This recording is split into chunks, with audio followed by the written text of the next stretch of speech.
स्वागत है आपका और आपके इस बुलेटिन की शुरुआत अब हम करते हैं एक बड़ी खबर के साथ। ड्रग्स केस में रिया चक्रवर्ती की गिरफ्तारी की उल्टी गिनती अब शुरू मानिए। आज मुंबई की एक अदालत ने रिया के भाई शौविक चक्रवर्ती को 9 सितंबर तक एनसीबी यानी नारकोटिक्स कंट्रोल ब्यूरो की रिमांड पर भेज दिया है।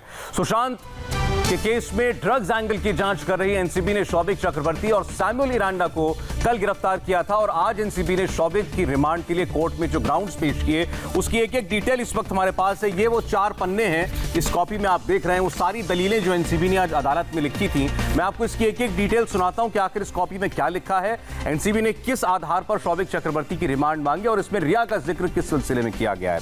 दरअसल इसमें लिखा है कि 28/8 यानी 28 अगस्त 2020 को एनसीबी मुंबई टीम और दिल्ली हेडक्वार्टर्स की एक टीम ने 2 लोगों को गिरफ्तार किया जिनके नाम थे अब्बास रमजान अली लखानी, सन ऑफ रमजान अली लखानी, जिसकी उम्र 21 साल है। उसे father Peter Pereira road Mumbai में 46 ग्राम मारिजुआना या गांजा उसके साथ पकड़ा गया। अब्बास ने पूछताछ में बताया कि उसने ये ड्रग्स पवई के रहने वाले करण अरोड़ा से खरीदी। इसके बाद एनसीबी की टीम ने करण अरोड़ा सन ऑफ विजय अरोड़ा को पवई से गिरफ्तार किया। एनसीबी की रिमांड कॉपी हम आपके लिए पढ़ के बता रहे हैं। उसके पास से 13 ग्राम मारिजुआना और गांजा बरामद हुआ, यानी अब्बास और करण के पास से दोनों को मिला करके कुल 59 ग्राम मारिजुआना बरामद किया गया। एनसीबी ने यह बरामदगी की।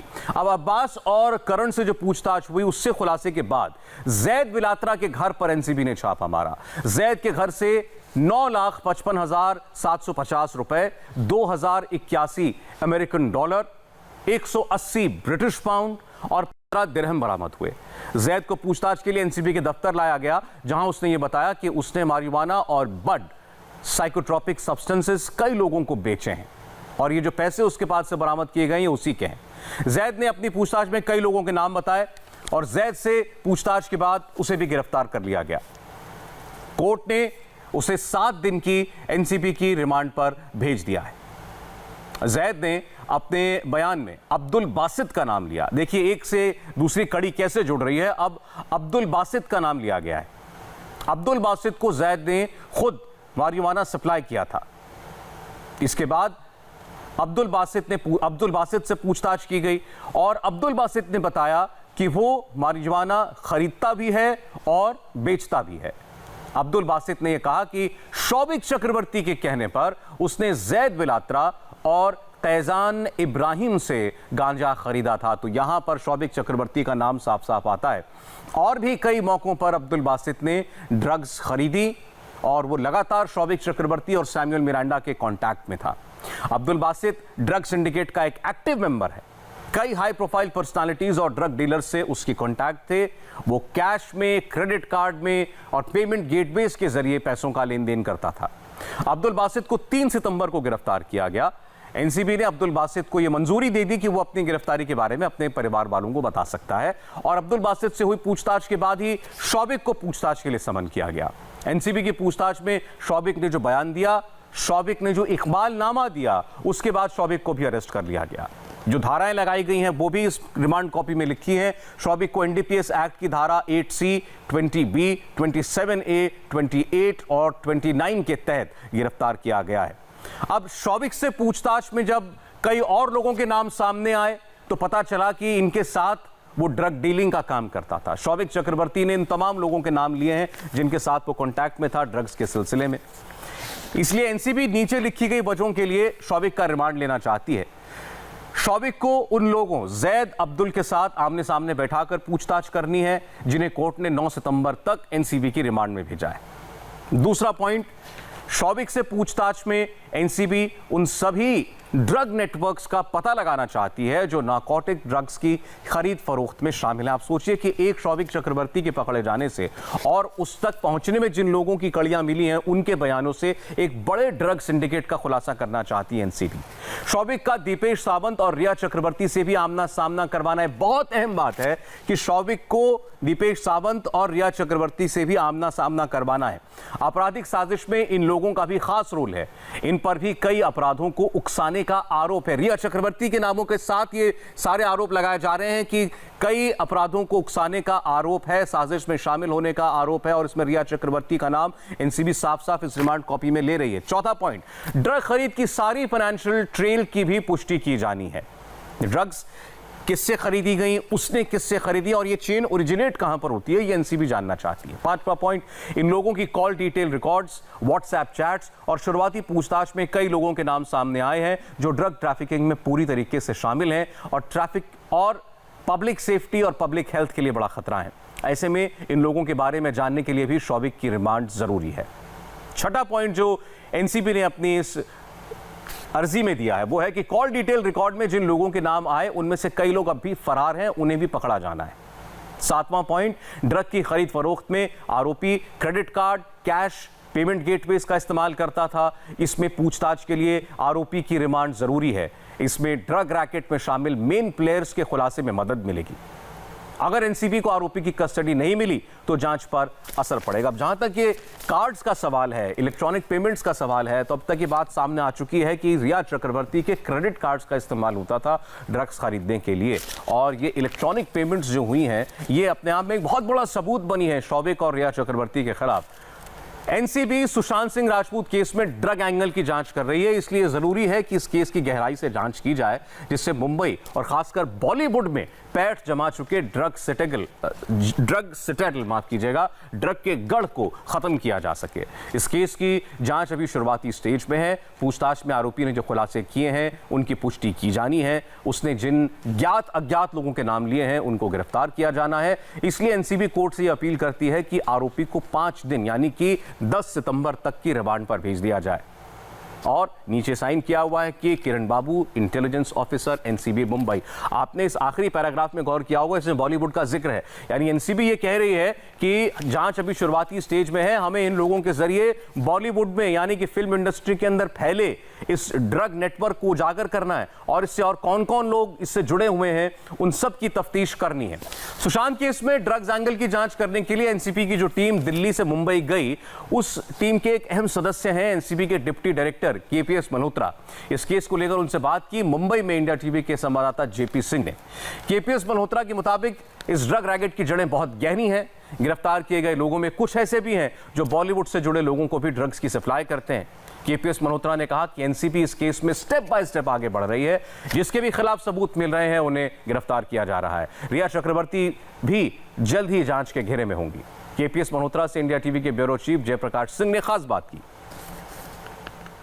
सुशांत सिंह राजपूत मौत मामले में ड्रग्स के एंगल की जांच करने दिल्ली जो नारकोटिक्स कंट्रोल ब्यूरो की टीम है वो मुंबई में लगातार एक के बाद एक ताबड़तोड़ एक्शन कर रही है। हमारे साथ deputy director operation narcotics control bureau KPS Malhotra ji मौजूद हैं। केपीएस सर, आप ये बताएं कि सबसे पहले ये पूरी कहानी बताएं, 28 अगस्त से लेकर अब तक क्या क्या हुआ। स्टार्टिंग जो इस केस में हुई वो रिलायबल इनपुट पे हुई कि एक ड्रग ट्रैफिकर या ड्रग पेडलर है, वो ड्रग्स को बेचता है।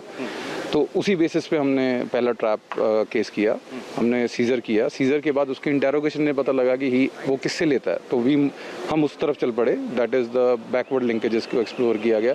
सिमिलरली वहाँ से भी लिंकेजेस, क्योंकि ये नेटवर्क की तरफ फैलता जाता है।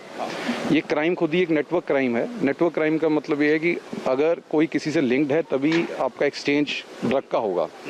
और इन लिंकेजेस को एक्सप्लोर करते करते we reached the last 2 arrestees, that is Miranda and Showik. तो ये जो पूरी ड्रग चेन है इसमें सैमुअल मिरांडा का क्या रोल था? सैमुअल मिरांडा, आप देखिए, ये लिंकेजेस जैद से भी बने, ये लिंकेजेस एक और कैरेक्टर से भी बने। इन दोनों कैरेक्टर्स का सैमुअल मिरांडा से लिंक होना और इवन शौविक से लिंक होना, वहीं एक्सप्लोर करते करते भी reached Samuel Miranda and Showik. तो सैमुअल मिरांडा शौविक के कहने पे ही ड्रग पेडलर से कांटेक्ट करते थे? सैमुअल मिरांडा एंड शौविक के बीच ही कम्युनिकेशन जो कि कोर्ट को भी अप्राइज की गई एंड किसके बिहेस्ट पे कौन ड्रग ले रहा था। तो ये जो कवर होता है सेक्शन 29 में होता है कि अगर आप मीन्स की किसी के बिहेस्ट पे ड्रग्स प्रोक्योर करते हो तो वो एलिमेंट को एक्सप्लोर किया गया। एंड यस, कहीं ना कहीं वो कम्युनिकेशन थी, इसलिए कोर्ट ने इन्फॉर्म्ड डिसीजन लेते हुए हमें रिमांड दिया। तो क्या कम्युनिकेशन थी? शौविक सैमुअल को कहते थे ड्रग्स पेडलर से बात करके ड्रग लेने के लिए, क्या उसमें कोई मनी ट्रांजेक्शन भी सामने आया? यस, फाइनेंशियल ट्रेल्स आई हैं और इवन कम्युनिकेशन ट्रेल्स आई हैं। वो कम्युनिकेशन ट्रेल कब की हैं, जियो स्पेशली कब की हैं, टेम्पोरली कब की हैं, I think part of investigation और अभी कंप्लेंट फाइल होना पेंडिंग है, so I resist to comment on the exact situations. बिल्कुल, इसमें एक बॉलीवुड कनेक्शन की बात सामने आई है जो रिमांड कॉपी में भी हमने पढ़ी है, उसकी डिटेलिंग अब तक क्या मिली है इन्वेस्टिगेशन में? देखिए, बॉलीवुड के लिंक्स अगर आप कहना चाहें तो ऐसा नहीं है कि ये कोई स्पेसिफिक क्लास कम्युनिटी के अगेंस्ट केस है, बट यस इस केस का बेसिस एंड जेनेसिस अगर आप देखें तो वो कहीं ना कहीं ऐसे सोशो कल्चरल एनवायरनमेंट में फिट सेटअप है जहाँ पे आप word Bollywood regularly interchange use करते हो। सो बट ये केस के लिंकेजेस निकलने के कारण प्रूव हो रहा है, but it is not a specific case targeting anything. Sir, अगर सीधा सवाल पूछूं मैं, क्योंकि रिया चक्रवर्ती जो है वो शौविक की बहन है, तो क्या हमने उनको कुछ समझ दिया है? ये रिया चक्रवर्ती से भी पूछताछ हो सकती है क्योंकि ड्रग चैट में उनका भी ट्रेल नाम आया है। इसमें रिलेशन से ज़्यादा exchange of drugs information important है। अगर Showik and Rhea brother sister हैं वो ऑफेंस नहीं है, बट येस अगर उनके बीच में ऐसी कम्युनिकेशन है जिसके बेसिस पे ड्रग का ट्रांसपोर्टेशन हुआ है जहाँ फाइनेंशियल ट्रेल है, यस फिर then she is liable to be. तो ये चीज़ आई है हमारे जांच में? अभी इसी बेसिस पे हमने कोर्ट से रिमांड कस्टडी ली थी and we are proving that angle and I think we'll be in a position to हम एक आध दिन में will be in a position to officially tell that what is the status. तो रिया चक्रवर्ती को समन्स दिया गया है पूछताछ? नहीं, अभी कोई समन्स एज ऑफ नाउ कोई रिया चक्रवर्ती को नहीं दिया। पूछताछ की जाएगी। अनफोल्डिंग स्टेप है, प्रोबेटिव है और इवन प्रोस्पेक्टिव है, तो प्रोस्पेक्टिव क्वेश्चन इन्वेस्टिगेशन में क्या होने वाला है वो आज डिसाइड नहीं हो सकता। उनका ड्रग ट्रेल में उनका चैट सामने आया है, सामने ड्रग चैट में उनका नाम तो आया है, 15/20 और 16/20 का जो आपका एप्लीकेशन है उसमें नाम आया है। नाम मीन्स मैं वही कह रहा हूँ, इन्वेस्टिगेशन तो ट्रेल वाइज होगी, अगर ट्रेल में है तो उन्हें बुलाया जाएगा। ट्रेल इन्वेस्टिगेशन के ट्रेल में है ना, वो ट्रेल में डेफिनेटली कई एंगल्स हैं and we are proving it, but just क्योंकि ये स्पेकुलेटिव क्वेश्चन है, I will not be in a position to answer the speculative question right now. Sushant Singh Rajput के घर पर माउंट ब्लैंक बिल्डिंग में ये जो ड्रग्स था जैद का और जो करमजीत का नाम आया है, जो सूर्यदीप का नाम आया है, करण का नाम आया है, ये वहाँ पर जाता था, ये चीज़ तो स्टैब्लिश हुई है ना? हाँ, जो जैद अरेस्ट हुआ है वो स्टैब्लिश हुआ है, बाकी नेम्स मैं आपकी तरफ से सुन रहा हूँ, बट येस हमारी इन्वेस्टिगेशन में अभी बाकी नाम पेंडिंग है, किसका क्या असली नाम है, क्योंकि कुछ चैट्स वगैरह बाहर हैं जिसके बेसिस पे काफ़ी स्पेकुलेशन है, बट किसका असली नाम क्या है वो भी अभी कौन है, कौन कैरेक्टर है, क्या एंटिटी है, that is a subject to identification. क्या शौविक जो है वो ड्रग कंज्यूम करते थे? क्या उनके घर में और किसी के ड्रग कंज्यूम करने की बात आई? और क्या वो पैडलिंग भी करते थे? क्योंकि अपने दोस्तों के लिए भी वो ड्रग एक चैट में जो है वो कह रहे हैं कि दोस्त को अगर ड्रग चाहिए तो जैद से कॉन्टैक्ट करो, बाकी से करो। एज सच ड्रग पैडलिंग का जो वर्ड है एनडीपीएस में नहीं है, बट मैटर अंडर इन्वेस्टिगेशन होना और दूसरा इनका कस्टोडियल रिमांड इन्हीं बेसिस पे लिया गया है। कस्टोडियल रिमांड तक give us some time, we'll come up with the real situation. धन्यवाद हमसे बात करने के लिए। ये थे केपीएस मल्होत्रा जो ऑपरेशंस नारकोटिक्स कंट्रोल ब्यूरो के डेप्यूटी डायरेक्टर हैं और उन्होंने साफ तौर पर कहा कि इसमें और भी बहुत सारे लोगों को समन्स दिया जाएगा और भी बहुत सारे लोगों से पूछताछ की जाएगी। जो स्टाफ सुशांत सिंह राजपूत के घर में मौजूद थे उन स्टाफ से भी अभी पूछताछ की जाएगी, क्योंकि बहुत सारे एविडेंसेस नारकोटिक्स कंट्रोल ब्यूरो के पास मौजूद हैं और इन्हीं सबूतों के आधार पर अपनी जाँच को नारकोटिक्स कंट्रोल ब्यूरो आगे बढ़ा रही है। कैमरामैन विमल सिंह के साथ जयप्रकाश सिंह, इंडिया टीवी, मुंबई। और इस वक्त हमारे दो सहयोगी मुंबई से हमारे साथ हैं, जयप्रकाश सिंह जो कि के मल्होत्रा से बात कर रहे थे और राजेश कुमार भी हमारे साथ हैं। जयप्रकाश, आपने उनसे बात की, बहुत सारे सवालों के जवाब एनसीबी के डिप्टी डायरेक्टर साहब ने दिए, लेकिन ये बात अभी तक उन्होंने खुल के नहीं बताई कि रिया चक्रवर्ती से कब पूछताछ होगी और क्या रिया चक्रवर्ती के खिलाफ उन्हें कोई पुख्ता सबूत अभी तक मिले हैं। क्या जानकारी है आपके पास? देखिए सौरभ, इस पूरे मामले में जो नारकोटिक्स कंट्रोल ब्यूरो है उनको रिया चक्रवर्ती से जुड़े हुए ड्रग चैट की जानकारी बिल्कुल है। बिल्कुल रिया चक्रवर्ती और शौविक चक्रवर्ती, रिया चक्रवर्ती और सैमुअल मिरिंडा, रिया चक्रवर्ती और रिया चक्रवर्ती के स्टाफ जो सुशांत सिंह राजपूत के माउंट ब्लैंक बिल्डिंग में काम करते थे, इन तमाम लोगों के ड्रग चैट की डिटेल है। गौरव आर्या के ड्रग चैट की डिटेल ईडी के जरिए एनसीबी को मिली है और इस पूरे मामले में रिया चक्रवर्ती लगातार जो जांच है उसके निशाने पर जरूर हैं, लेकिन रिया चक्रवर्ती को अभी तक समन्स इशू नहीं किया गया है जब तक मैं आपसे बात कर रहा हूं। लेकिन आगे उन्होंने ये जरूर कहा है कि कुछ नए चेहरे इसमें सामने आएंगे। कई लोग जो है रडार पर हैं नारकोटिक्स कंट्रोल ब्यूरो के। नारकोटिक्स कंट्रोल ब्यूरो की 3 टीमें अभी भी जो मुंबई है उसके अलग अलग इलाकों में वो सर्च ऑपरेशन कर रही हैं। 2 सर्च ऑपरेशन उनका जो है अभी भी चल रहा है, लेकिन कहां पर चल रहा है, किसके पास जा रही हैं, उसकी कोई जानकारी नहीं मिली है। लेकिन जो अंदर की जानकारी है, एनसीबी के सूत्रों की जानकारी जो इंडिया टीवी को मिली है, उसके अनुसार सुशांत सिंह राजपूत के ऑफिस में घर पर जो काम करने वाले स्टाफ हैं वो इसमें शामिल हैं। नारकोटिक्स कंट्रोल ब्यूरो के रडार पर कई ड्रग पैडलर हैं जिनकी गिरफ्तारी जिनसे पूछताछ अभी तक नहीं हुई है, वो इसमें शामिल हैं। और कुछ ऐसे नाम भी हैं जो इन दोनों से कनेक्टेड नहीं है, यानी सुशांत सिंह राजपूत की मौत से भी कनेक्टेड नहीं है, ड्रग पैडलर की चैन से कनेक्टेड नहीं है। तो वो लोग कौन है, क्या बॉलीवुड की हस्तियां हैं या कौन है, उसकी जानकारी जो है एनसीबी ने अभी तक नहीं बताई है। अब जेपी मैं आपके पास आऊंगा दोबारा, राजेश के पास भी चलेंगे, लेकिन जो दूसरी बड़ी खबर का हम जिक्र कर रहे थे आपके सामने, अब जरा उस पर हम बढ़ते हैं। 28 नवंबर को डॉक्टर कर्सी चावड़ा की पहली बार मुलाकात होती है सुशांत सिंह राजपूत के सिलसिले में किसी से, या बात होती है। अब हम आपको सुनाने जा रहे हैं उस डॉक्टर, उस मनोचिकित्सक का मुंबई पुलिस को दिया गया बयान, जिन्होंने 7 महीने तक ट्रीट किया था। और हमने कल आपको इनका बिहार पुलिस को दिया गया बयान दिखाया था, आज ये मुंबई पुलिस को दिया गया बयान है। 28 नवंबर को सुबह 9 बजे मैं खार के हिंदुजा अस्पताल पहुंचा। मैं पहली बार सुशांत से मिला और उनका चेकअप किया। उस वक्त सुशांत ने मुझे बताया कि वो सो नहीं पाते, उन्हें घबराहट होती है, वो अब कुछ भी अच्छा फील नहीं करते, उनकी जीने की इच्छा खत्म हो चुकी है, वो हर वक्त डरा हुआ महसूस करते हैं। उस वक्त मैंने जाना कि सुशांत डिप्रेशन और एंजाइटी से पीड़ित हैं। उन्होंने मुझे बताया कि वो ऐसा पिछले 10 दिनों से महसूस कर रहे हैं। इसके बाद सुशांत को urologist doctor Jatin Kothari, gastrologist doctor Philip और कार्डियोलॉजिस्ट डॉक्टर राजेश रजनी ने देखा। जांच में वो फिजिकली बिल्कुल फिट थे। सुशांत ने मुझे ये भी बताया कि वो पिछले 10 दिनों से डिप्रेशन फील कर रहे हैं, लेकिन उनकी बीमारी के लक्षण और उसकी गंभीरता को देखते हुए मैं कह सकता हूं कि वो काफी अरसे से इससे पीड़ित थे। ये डॉक्टर कर्सी चावड़ा ने मुंबई पुलिस को अपने बयान में कहा। इसमें अहम बातें जो वो कह रहे हैं कि वो डिप्रेशन, एंजाइटी के शिकार थे और उन्हें कुछ भी अच्छा नहीं लगता था। उन्होंने ये भी कहा कि मेरी जीने की इच्छा खत्म हो गई है। सुशांत सिंह राजपूत ने यह बात 28 नवंबर को जब डॉक्टर कर्सी चावड़ा उनसे मिले तो उनसे कही थी। आगे फिर वो लिखते हैं, मैंने अपनी रिपोर्ट में लिखा कि सुशांत गंभीर रूप से एंजाइटी के शिकार हैं और उन्हें डिप्रेशन भी है, जो काफी मुश्किल पैदा कर रहा है। ऐसे में मुश्किल हालात का मतलब यह है कि ऐसा शख्स अपनी जिंदगी के मकसद के बारे में बार बार सोचता रहता है। वो लगातार ये सोचता रहता है कि वो जी क्यों रहा है और उसके दिमाग में कंफ्यूजन बनी रहती है अपनी जिंदगी को लेकर। वो लगातार ये महसूस करता है कि उसकी जिंदगी में अब कोई ख्वाहिश नहीं बची है। ये सब डायग्नोसिस है डॉक्टर कर्सी चावड़ा का सुशांत सिंह राजपूत के बारे में। फिर आगे वो कहते हैं कि 29 नवंबर 2019 को सुबह हिंदुजा अस्पताल में मेरी विजिट के दौरान सुशांत ने मुझसे पूछा कि क्या मैं सिगरेट पी सकता हूं। मैंने उन्हें ऐसा करने से मना कर दिया। इसके बाद मैं लगातार सुशांत को देखने अस्पताल जाता रहा। 30 नवंबर 2019 को करीब दोपहर 12 बजे मुझे पता चला कि सुशांत फौरन डिस्चार्ज होकर घर जाना चाहते हैं। मैंने अस्पताल के स्टाफ से बात की। सुशांत ने मुझसे वादा किया कि वो वक्त पर दवाएं लेंगे। इसके बाद उन्हें उनकी मर्जी से डिस्चार्ज कर दिया गया।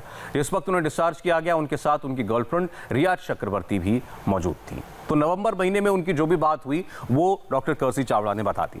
अब 1 दिसंबर 2019 से वो फिर शुरुआत करते हैं। 1 दिसंबर 2019 को सुबह करीब 10 बजे रिया ने मुझे व्हाट्सएप पर मैसेज किया और सुशांत की रेगुलर चेकअप के लिए प्राइम रोज अपार्टमेंट के अपने घर पर बुलाया, रिया के घर पर। तो उनके रेगुलर चेकअप के लिए मैं वहां गया। मैंने देखा कि सुशांत ने दोबारा सिगरेट पीना शुरू कर दिया है। मैंने इस पर कड़ी आपत्ति जताई और सलाह दी कि वो सिगरेट न पिएं, क्योंकि अल्कोहल और सिगरेट उनकी दवाइयों का असर कम कर सकती है। उस वक्त उन्होंने बताया कि इस शहर में बहुत भीड़ भाड़ है, वो ठीक से सो नहीं पाते, उन्हें बस शांति चाहिए। उन्होंने मुझे बताया कि वो अपनी माँ को बहुत चाहते हैं। वो उनकी मौत के बाद काफ़ी अकेले पड़ गए थे, इसलिए वो उन्हें काफ़ी मिस करते हैं। उनकी मौत के बाद एक खालीपन सा रखता है। लेकिन उन्होंने अपने काम और फिल्म इंडस्ट्री के बारे में किसी टेंशन को लेकर कोई जिक्र नहीं किया। मैंने इस नज़रिए से उन्हें काफ़ी पॉजिटिव पाया। यानी डॉक्टर कर्सी चावड़ा के मुताबिक सुशांत की जो भी प्रॉब्लम थी उसका उनकी प्रोफेशन से, फिल्म इंडस्ट्री से, कामकाज से, रोल से कोई लेना देना नहीं था। अब वो 5 दिसंबर की बात फिर करते हैं। 5 दिसंबर 2019 को सुशांत के रेगुलर चेकअप के लिए मैं रिया चक्रवर्ती के घर गया। मुझे उनका डिप्रेशन कम लगा और वो शांत दिख रहे थे। मैंने क्यूट्रिपिन की डोज को कम कर दिया और फिनिल की डोज बढ़ा दी।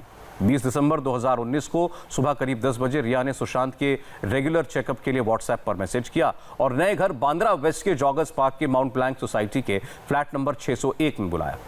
मैं 23 दिसंबर 2019 को उनके घर पहुंचा। मैंने देखा कि सुशांत की सेहत में काफ़ी सुधार लग रहा है। रिया भी उनके साथ रह रही थी। सुशांत ने मुझे बताया कि वो काफ़ी अच्छा फील कर रहे हैं, लेकिन ऐसा महसूस नहीं कर रहे जैसा वो पहले काम करते वक्त करते थे। मैंने उनकी बातचीत से अंदाज़ा लगाया कि वो अपने जीवन में अब बहुत कुछ करना चाहते हैं, लेकिन अपनी दिमागी उलझन और डिप्रेशन की वजह से ऐसा कर नहीं पा रहे।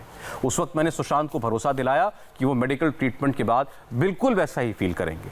मैं जब भी उनका चेकअप करने गया, रिया हमेशा उनके साथ होती थी। उनकी बातचीत से लगता था कि वो उनके लिए काफ़ी फिक्रमंद है। मैंने सुशांत से जाना कि उनकी एक बहन चंडीगढ़ में रहती है, लेकिन मैंने उनकी बहन से बीमारी और उनके ख्याल रखने के बारे में बात नहीं की। इसके बाद अब 2020 में 19 जनवरी का जिक्र करते हैं डॉक्टर कर्सी चावड़ा। वो भी आपको बताते हैं कि अब नए साल में वो क्या बातें उन्होंने महसूस की। 19 जनवरी 2020 को दोपहर करीब 3 बजे रिया ने मुझे मैसेज किया, सुशांत को डिप्रेशन की वजह से पैनिक अटैक आया है, क्या आप उन्हें भर्ती करा सकते हैं? मैंने कहा मैं शहर से बाहर हूं और आपको दूसरे डॉक्टर का नंबर देता हूं। लेकिन रिया ने मुझसे कहा कि सुशांत भर्ती नहीं होना चाहते, वो अपनी बहन के पास चंडीगढ़ जाना चाहते हैं। 1 फरवरी 2020 को रिया ने मुझे मैसेज किया और बताया कि सुशांत पवना में है। 7 फरवरी 2020 को रिया ने मुझे फिर मैसेज किया और बताया कि सुशांत घर वापस आ गए हैं, आपसे मिलना चाहते हैं। उनसे बात करके 9 फरवरी का अपॉइंटमेंट तय हुआ। इसके बाद 10 फरवरी को दोपहर 3 बजे मैंने सुशांत की तबीयत पूछने के लिए रिया को मैसेज किया। रिया ने मुझे बताया कि सुशांत ठीक हैं और अगले 2 महीनों में शूटिंग शुरू करने वाले हैं। इसके लिए उन्हें मेरे अपॉइंटमेंट की ज़रूरत है। अगर मैं सुशांत से मिलने आ सकूँ तो बेहतर होगा। मैंने कहा कि 12 फरवरी को दोपहर करीब 2 बजे मैं सुशांत से मिलने आऊँगा। 12 फरवरी को सुबह करीब 10 बजे मैं सुशांत से मिलने पहुंचा और मैंने देखा कि सुशांत की तबीयत पहले से बेहतर लग रही थी। मैंने उनसे कहा कि वो अपनी मेडिसिन जारी रखें जो उन्हें बताई गई हैं। 20 फरवरी को 4:30 बजे मैंने रिया को मैसेज किया।